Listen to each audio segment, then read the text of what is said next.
Welcome to Nature's Path. For most of human history, we walked on the same path with nature. Our lives very much connected to the outside world around us. However, since the time of the Second Industrial Revolution in the late 1800s and early 1900s, our lives have radically diverged from that path. It's a time that truly isn't that far removed from today. Our great-grandparents, our grandparents, and in some cases even our parents could have walked and talked with people of that era. But since then, we no longer live in and among nature, but in a world of steel and skyscrapers, automobiles and air conditioners, electricity and electronics, and we spend far more time on the net than in nature.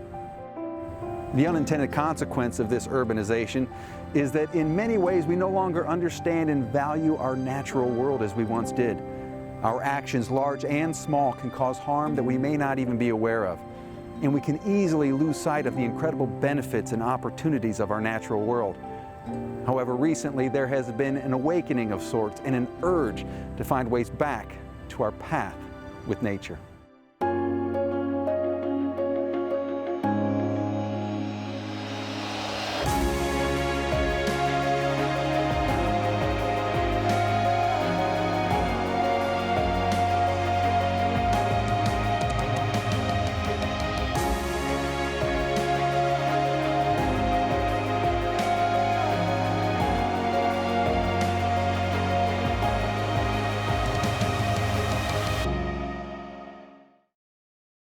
If you live in Northwest Ohio, you know that the land and the lake are both tremendous resources.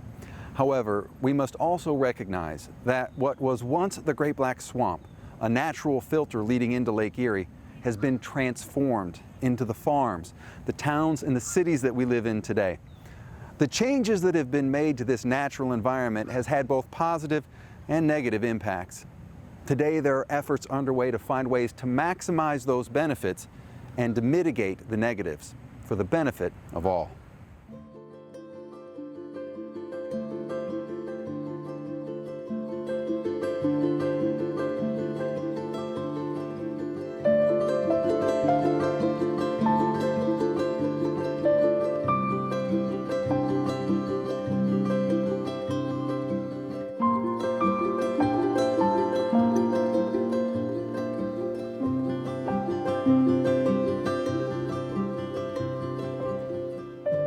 So we're at Great Egret Marsh Preserve. This is one of the Nature Conservancy's properties in Ohio. This is our only coastal preserve.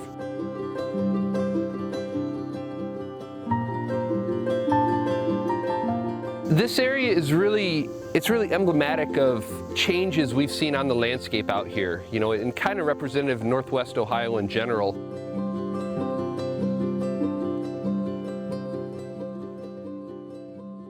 You know, when Europeans came over here, we brought this mentality with us of trying to control nature and control aspects of it, to shape it the way that we wanted it. We've altered the landscape an awful lot. We've drained a huge amount of our wetlands so that we could farm on them and develop them. Our shorelines, we've hardened our shorelines. We put rock out on our shorelines, and that disrupts those coastal processes. And those processes are really what formed our beaches and our shorelines and things like that, where people recreate, and that was important habitat back in the day. And we've lost a lot of that. We've lost over 90% of our wetlands in the state of Ohio. All of these things together, we've certainly lost habitat. We've lost the birds, the fish, and a lot of them that utilize these habitats. In addition to water quality, wetlands are nature's kidneys in that they filter water. And when we remove those and we alter those, or we alter how water flows through these systems, we lose that functionality. And today we're seeing things like, harmful algal blooms.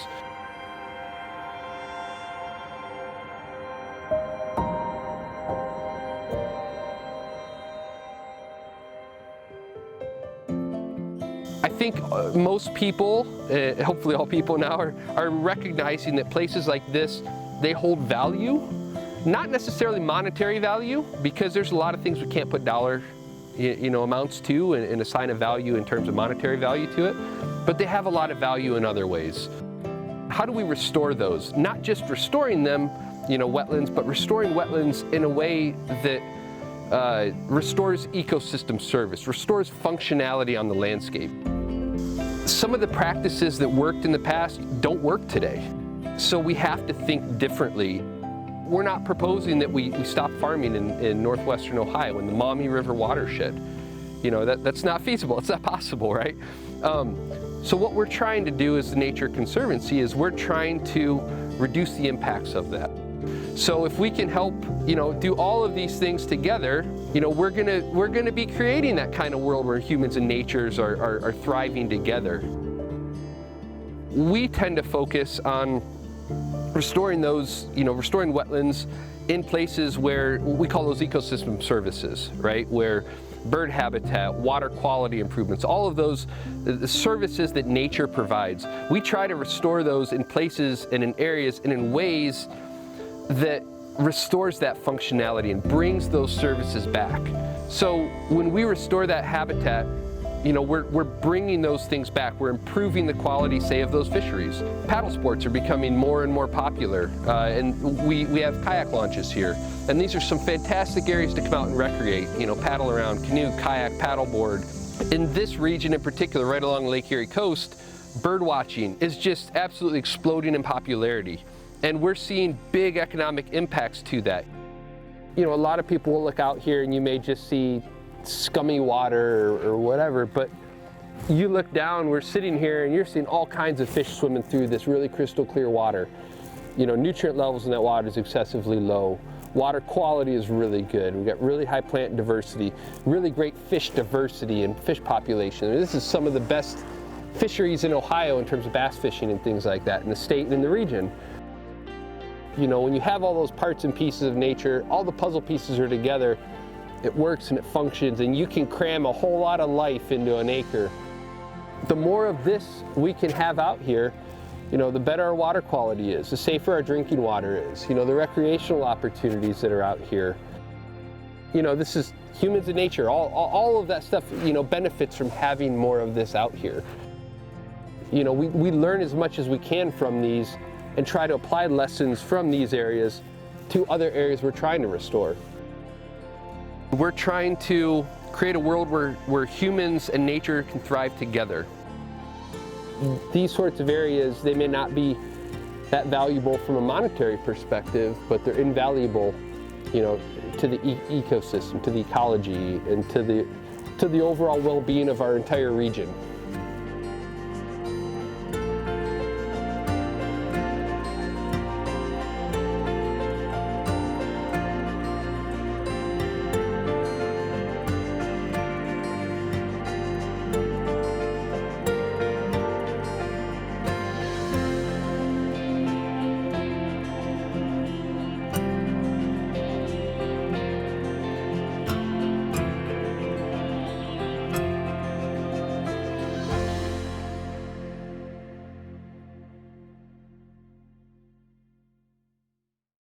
With the rise of cities and large communities, vast populations of people now live among steel, concrete, and glass, rather than rivers, prairies, and trees. And you're more likely to walk on a sidewalk and hear horns honking rather than a dirt path surrounded by the sounds of nature. In many cases, the only place one can find a significant green space is in a park. It's because of this, parks now play a vital role of providing the first step back onto the path with nature by introducing and enveloping individuals into the natural world.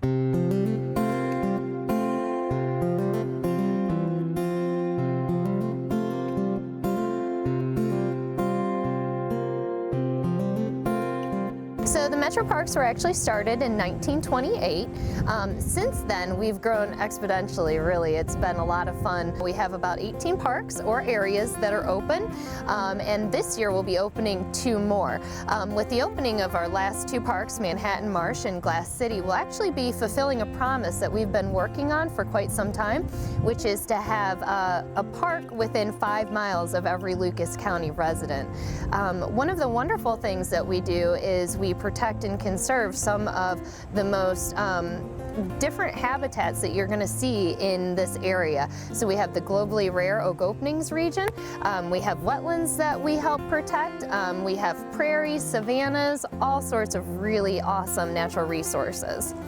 When we acquire the land, we have a natural resource department, and the natural resource department goes out and they evaluate our natural resources that we just acquired. And with that in mind, we're then able to open up parks and provide not only access to these wonderful natural resources, but we're also able to provide sustainable amenities in those park facilities that really help people connect to nature. So one of the things that we look at doing through our programs, through our acquisition policies, through our natural resource management, is making sure that as we connect people to parks and parks to parks, that we are actually also being sustainable in that regard and getting people to really enjoy the resources that we steward safely, and so that everybody moving forward can actually continue to enjoy those resources. We always tell people the first step to enjoying a Metro Park is just coming on down. Come visit us, come pick a trail, come walk your dog, whatever it is. But the second way to really enjoy a Metro Park is to get involved with a Metro Park. And you can do that through programming. You can come to the park, you can walk, you can jog, you can run, you can kayak. There's so many individual programs that you can do on your own. Our mission is really to connect people to the land so that they get the benefits from even just being outside, let alone the economic benefits. We don't charge admission, and so you are free to come and go as you please, use the park as many times as you want. One of the things that we really work hard on is making sure that our parks and our majority of our services are either free or very low cost. We have about 6 million annual visitors that come through the parks each year. And if you think about that, that number is astounding, especially when we're able to continue to keep the resources clean, safe, and natural. You've got the biggest week in birding. That sees hundreds of thousands of people come through. Well, they come through because our parks are great migratory pathways that provide food, provide stopovers for these warblers and these other migrating birds that come through. You've got situations that arise, like we just went through this pandemic, and so with Metro Parks, it did give you a clean, safe space to come out and enjoy. One of the key functions that parks do is they really give a sense of wellness. And in a world that is so busy and so filled with stress and so now, parks really help ground people back into a sense of calm, a little bit of stress reduction. For me personally, I use it as a way to connect with my daughter and unplug, because there's no cell phones when you're out kayaking, there's no cell phones when you're stand-up paddleboarding, or if there is, you're bound to get it wet here shortly. And so it is a real great way for families to just unplug, relax, connect, and enjoy some family time.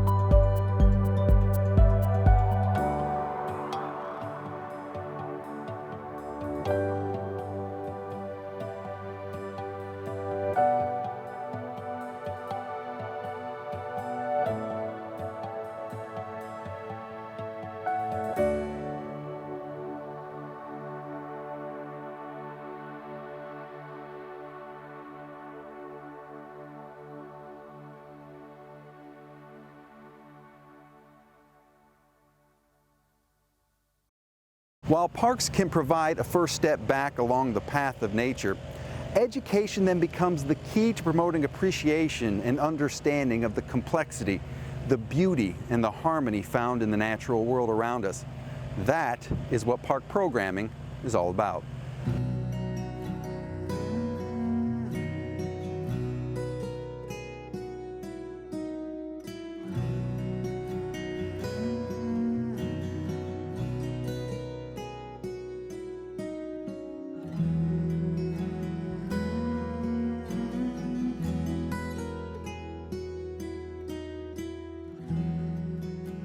Sandusky County Park District was formed in 1973. We are presently at 16 parks that we operate and a little bit over 2,500 acres. We have this park where we're at right now, which is Creek Bend Farm, and it's home to the Wilson Nature Center. This is our hub of programming. We typically bring in about 9,000 hours of educational opportunities for area school children as well as public programming. For our school programs and even adults, we're trying to make a connection with the people. We want them to get out. We want them to experience it. So when we take a hike, it's look at this flower, touch this flower, smell this flower. Do you know how this flower is incorporated into everyday life? When we go into the creek, which is one of our biggest programs, we take children and adults, we take them in and we flip rocks with them and they investigate and explore the different creatures that they find. We talk how they're connected and how they actually connect back to us as humans and how that connection is important. I think that a connection with nature is really important because it allows people to see how different systems interact. The biggest thing that I want to accomplish, and I know my staff wants to accomplish, is to give people that sense of awe and that sense of wonder so that when you are outside, it's not, oh my gosh, look, it's a spider, ooh, let's get it. It's like, oh my gosh, look at this spider. And look at the web that it weaved, and what do you think it's going to catch, and how do you think it connects to this, and how does it connect to that? So it's trying to re-engage that, that childlike sense of wonder in people so that they go out and explore it, engage with it, and understand it a little better. People are coming out and looking for an experience. It's not so much you go out and say, okay, this is a hickory tree, this is a goldenrod plant. They want an all-encompassing experience that addresses all their senses. They get to immerse themselves in the experience and they get to make the connections themselves. Depending upon the person, a lot of times when people come on programs, or even people who don't come on programs, people who interact with us on our social platforms and things like that. There's people that want to engage with you, there's people that want to engage alongside of you, and you just have to make sure that you provide the resources so that no matter how they want to do that interaction, if they want to come sit down and have a 15-minute conversation with me about screech owls, then that's one way to connect. But if somebody wants to sort of just come in, check out the displays and things like that, you also have to allow for that type of interaction. So it's making sure that we're hitting all the different learning styles.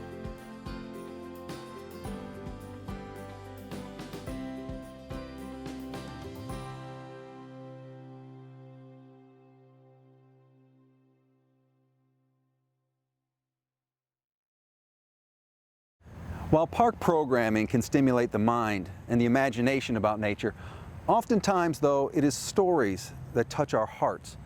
Nature photography and filmmaking can do just that by bringing the mystery and the majesty of nature from all around the world into our living rooms and into the palm of our hands.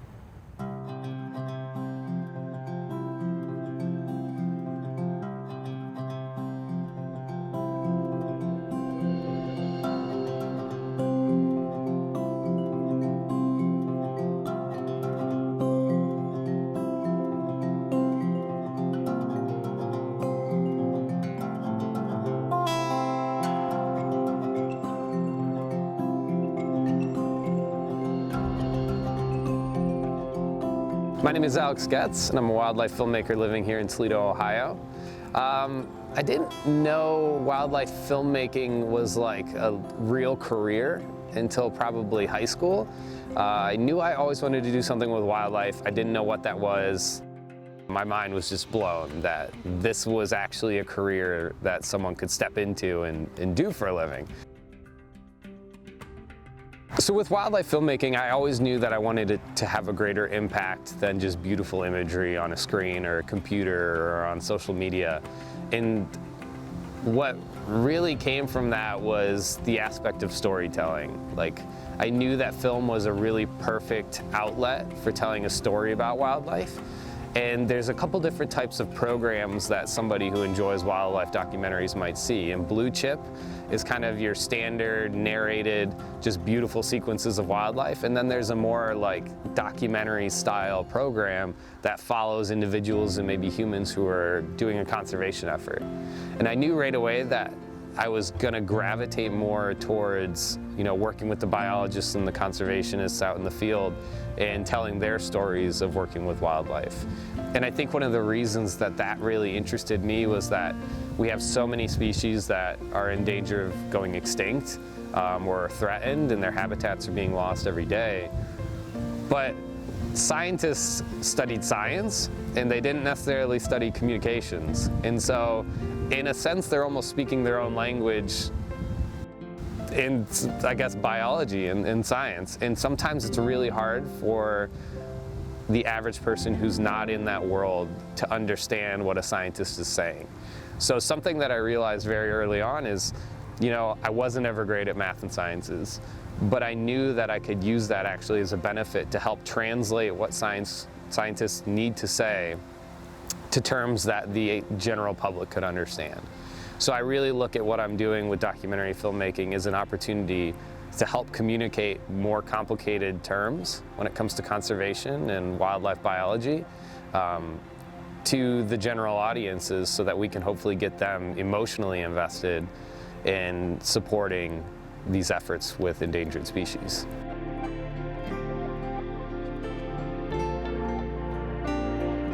There's instances where we see places that are very minimally impacted by humans, and there's places where we're seeing wildlife basically struggling to exist in its ecosystem because of deforestation and growing cities and towns, and it just losing its environment.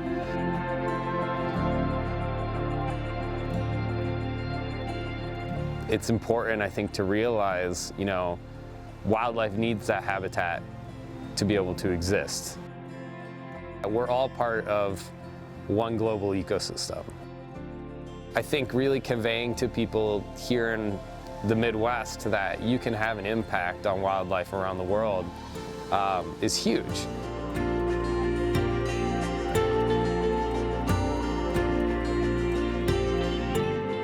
Our goal for every single project that we take on in telling a story about wildlife and conservation is to give viewers actual tangible ways that they can help that species that they're watching. We want to make sure that they get emotionally connected to the species, emotionally invested in the conservation effort that's going on and the work that the biologists are doing.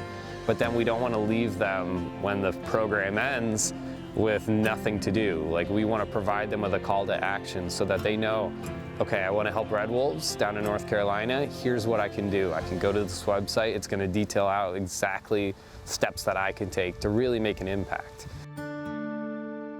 It may not feel like here in Toledo, Ohio, you can have an impact on a species across the world, but we really do.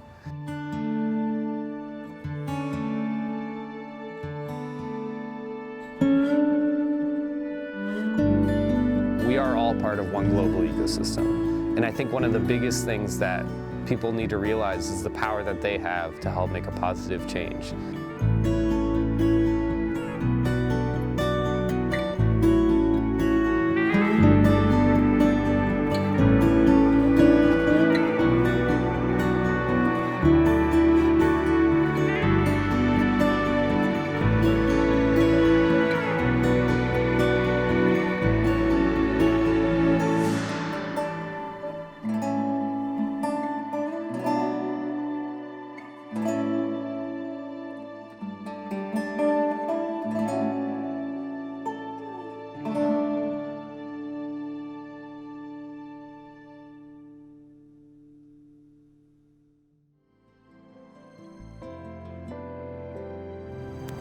While trends indicate that migration into our cities will continue, and a larger and larger percentage of our population will live in urban environments, there also appears to be a renewed awareness of the importance of our natural world.